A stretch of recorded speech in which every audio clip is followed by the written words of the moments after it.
I just picked this guy up, and all I can say is, I think I've been gooched. Welcome back to Brick by Brick, everyone, my series where we're not only building gaming PCs, but also a business.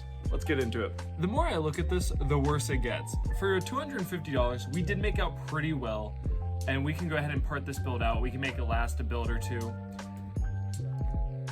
But I don't know if I bought a PC with gooch or a gooch with PC, because it is bad.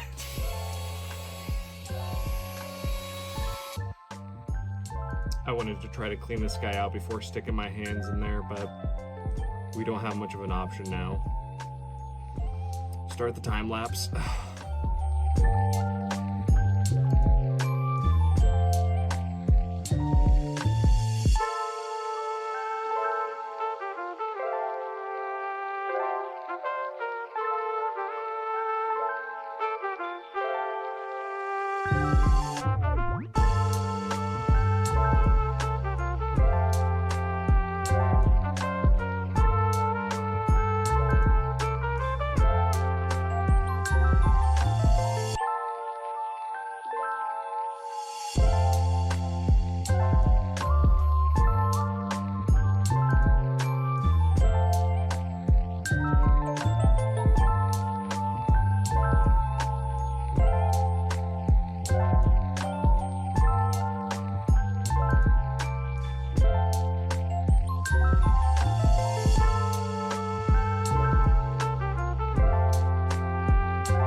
PC was actually advertised with the 3050, but when I was going in and cleaning everything off, I realized that the GPU is actually a 3060 from PNY.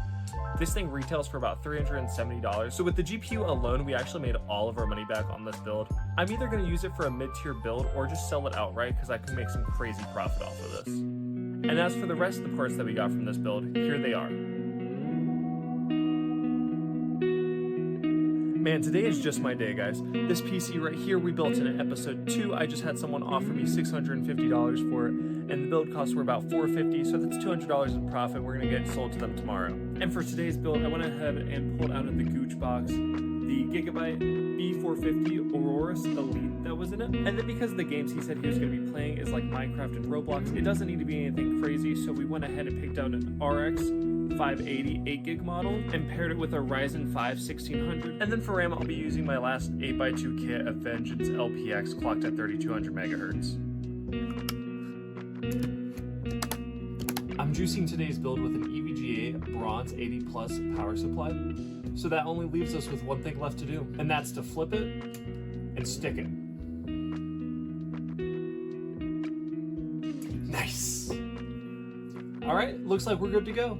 Let's get started on the build. While this build doesn't need a 600 watt power supply, I did want to leave headroom for the person I'm building this for, just so that way they can upgrade parts as they please, because that was something they requested. Hey, my appointment's here.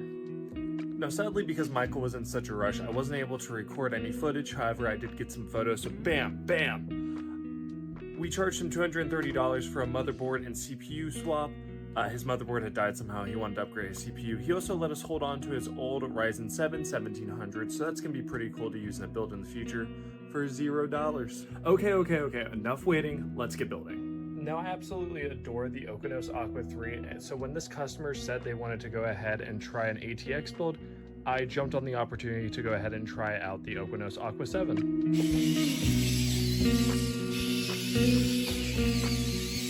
And then for our cable extensions today, I went ahead and sprung for a pack of purple, oh shit, from Asia Horrors. So I see people go ahead and run their cables both before and after building PCs. So go ahead and comment down below. If you build PCs, do you do it before or after?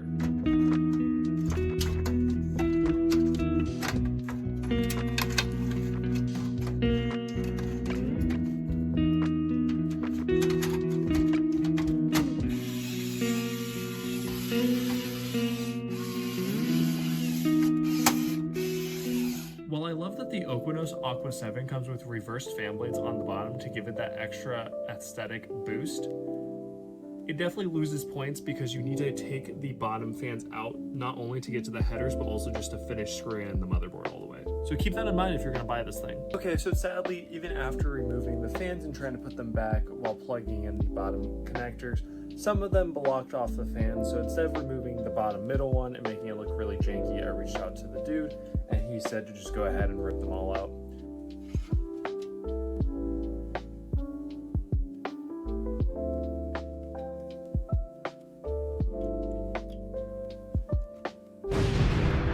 I hate to do this to you guys. Give me about 15 seconds. I'm gonna put you on pause real quick. Please let me know down in the description what I'm doing good, what I could do better, and please subscribe if you are enjoying the content. It would really help me out a lot. Anyways, back to the video.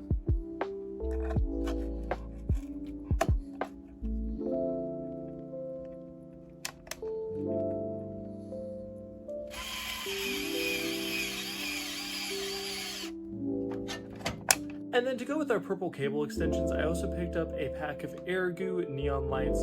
These are really cool. We've used them in the past. They make it look great. They're only an extra few bucks, and he said he wanted them, so I figured I'd throw them in with it. And now that we have the lights put in, we can go ahead and finally reveal the build.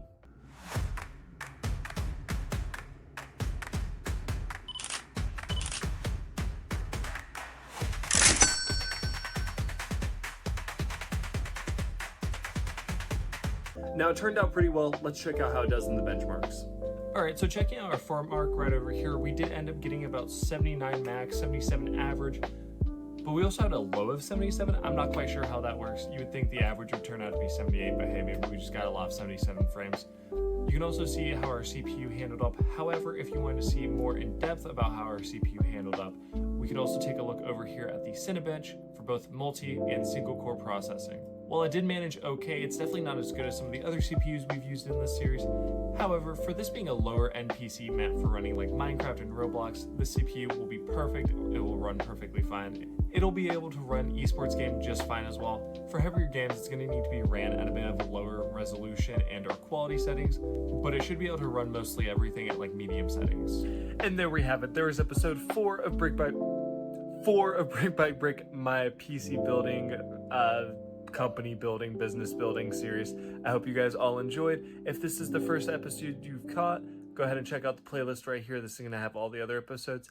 Keep an eye out for anything else that I do that's not going to be PC flipping here soon. It's going to be other PC flipping adjacent things. Anyways, have a lovely one.